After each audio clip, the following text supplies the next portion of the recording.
আজকে আমরা দেখব চট্টগ্রামের সীতাকুণ্ড উপজেলার দর্শনীয় স্থানগুলো। তো এক নম্বরে রয়েছে চন্দ্রনাথ পাহাড়। এটি সীতাকুণ্ডের সবচেয়ে উঁচু পাহাড়। এর চূড়ায় বিখ্যাত চন্দ্রনাথ মন্দির অবস্থিত। উপরে ওঠার জন্য প্রায় ১৬০০ ধাপের সিঁড়ি রয়েছে। পাহাড়ের চূড়া থেকে একদিকে বঙ্গোপসাগরের নীল জলরাশি এবং অন্যদিকে সীতাকুণ্ডের সবুজ পাহাড়ের সারি দেখতে পাওয়া যায়, যা এক অনন্য অনুভূতি জন্ম দেয়। ২ নম্বরে রয়েছে গুলিয়াখালী সমুদ্র সৈকত। একে অনেকে মিনি সোয়াম্প ফরেস্ট বলেন। সবুজ ঘাসে ঢাকা বিস্তীর্ণ মাঠ আর সাগরের ঢেউ যখন মাঠের ওপর ছোট ছোট গর্তে এসে পড়ে, তখন এক অসাধারণ দৃষ্টির অবতারণা হয়। ৩ নম্বরে রয়েছে খোয়াছড়া ঝর্ণা। সীতাকুণ্ডের মিরসরাই অংশে অবস্থিত খোয়াছড়া ঝর্ণা বর্তমান সময়ে বাংলাদেশের পর্যটকদের কাছে অন্যতম প্রধান আকর্ষণ। একে ঝর্ণার রানী বলা হয় কারণ এর মোট ১১টি বড় ধাপ রয়েছে, যা একের পর এক উপরে উঠে গেছে। প্রতিটি ধাপের সৌন্দর্য আলাদা এবং মনোমুগ্ধকর। বর্তমানে এটি খুবই জনপ্রিয় একটি ঝর্ণা। ৪ নম্বরে রয়েছে বাঁশবাড়িয়া সমুদ্র সৈকত। এই সৈকতের সবচেয়ে বড় আকর্ষণ হলো সাগরের উপর দিয়ে চলে যাওয়া প্রায় আধা কিলোমিটার দীর্ঘ একটি লোহার ব্রিজ। জোয়ারের সময় এই ব্রিজের ওপর দিয়ে হাঁটলে মনে হবে আপনি সাগরের মাঝখান দিয়ে হাঁটছেন।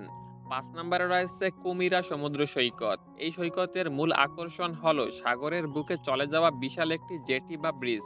সন্দ্বীপ যাওয়ার জন্য যাত্রীরা এখান থেকে স্পিডবোট বা স্টিমারে চড়েন। জোয়ারের সময় এই জেটির ওপর দিয়ে হাঁটলে মনে হয় আপনি সমুদ্রের মাঝখানে দাঁড়িয়ে আছেন। ৬ নম্বরে রয়েছে নাপিতাছড়া ট্রেল। এখানে কুপিকাটা ঝর্ণা, মিঠাচরি ঝর্ণা এবং টিপরা ঝর্ণা নামে ৩টি সুন্দর ঝর্ণা রয়েছে। ৭ নম্বরে রয়েছে সহস্রধারা ও সুপ্তধারা ঝর্ণা। সীতাকুণ্ড ইকো পার্কের ভিতরে অবস্থিত সহস্রধারা ও সুপ্তধারা ঝর্ণা দুটি প্রকৃতি প্রেমীদের কাছে অত্যন্ত জনপ্রিয়। ইকো পার্কের পাহাড়ি রাস্তা, দুই পাশের ঘন সবুজ অরণ্য আর বুনো পরিবেশ এই দুইটি ঝর্ণার প্রধান আকর্ষণ। ৮ নম্বরে রয়েছে ঝরঝরি ও কমলদহ ট্রেল।